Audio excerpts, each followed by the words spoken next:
Hey guys, welcome back to NoobTube. Is your aim in Battlefield looking like this? Maybe like this? Or even like this? If so, then if you use this controller settings guide, then you can take your aim from looking like that to either this or even this. So let's get right into this video.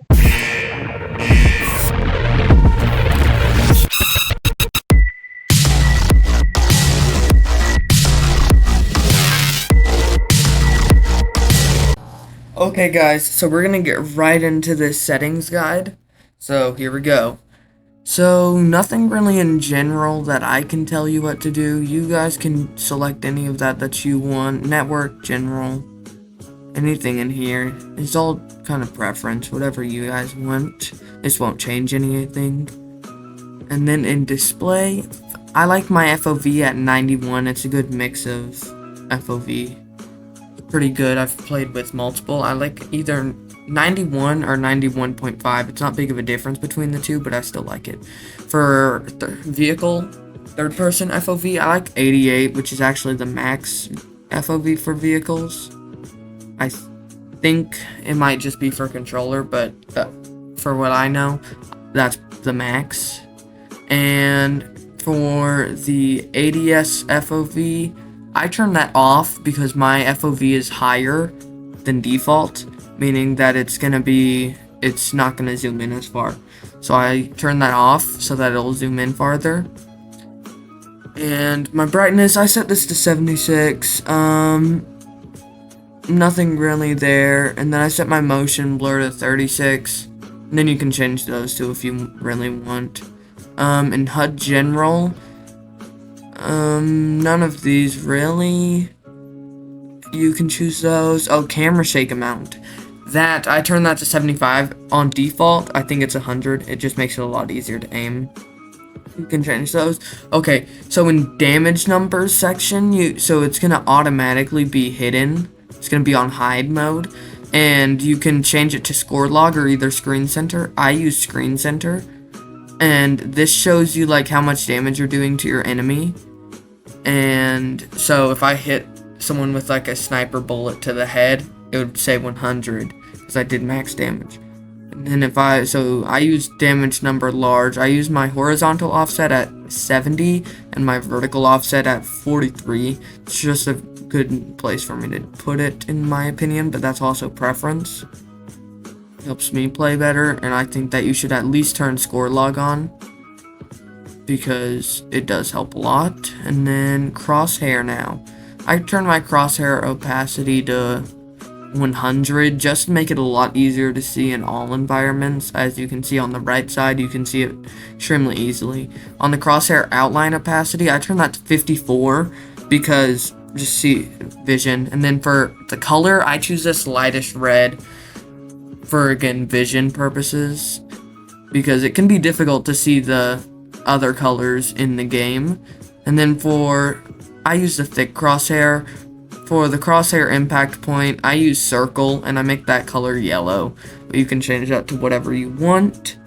And then just normal hit colors, whatever you want. It's there. I turn show damage type off. It sometimes like messes with me. And then you can change vehicle damage thickness to thick. Just normal. Now minimap. I don't think that I've changed any of this. All I did was change rotate with view to on. But other than that, you guys can change this to whatever you want. It's just preference. I have not changed any of these, and I can't tell you what to change in this section. You guys do whatever you want with this. Then in HUD icons, I think it's the same with HUD icons. I've not changed any single setting in HUD icons.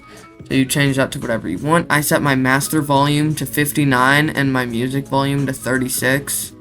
My sound effects to 80 and my in-game announcer to 65. I do that it's a pretty good mix, I think. I like the sound effects being higher. It helps you hear a lot better. I used a stereo configuration. And I personally use 3D headphones, but you guys Obviously, if you're using speakers, then change it to speakers. But headphones is good. I personally recommend 3D headphones. And War Tape sounds kind of good sometimes, but 3D headphones if you're wearing headphones. Hit indicator, turn that on. Music package, random for me, but that's whatever you guys want. Voice chat, nothing really. Subtitles, nothing. Okay, now we're in controller. Now I actually have kept all of my controller controls at default. Just because I'm so used to them.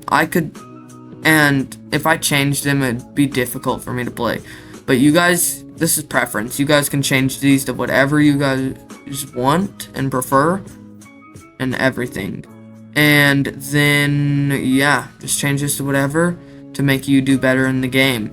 And then in global, I only turn invert on flight because it's a lot easier for me personally, because since like the first ever game that I played flying, and I played War Thunder too, so like I'm just used to invert.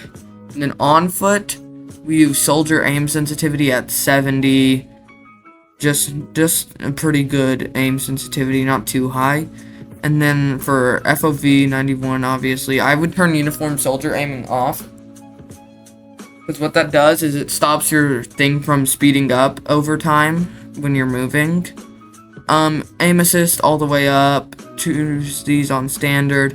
And then this is what the uniform soldier aiming cancels out. I turn this to 69, it's pretty good.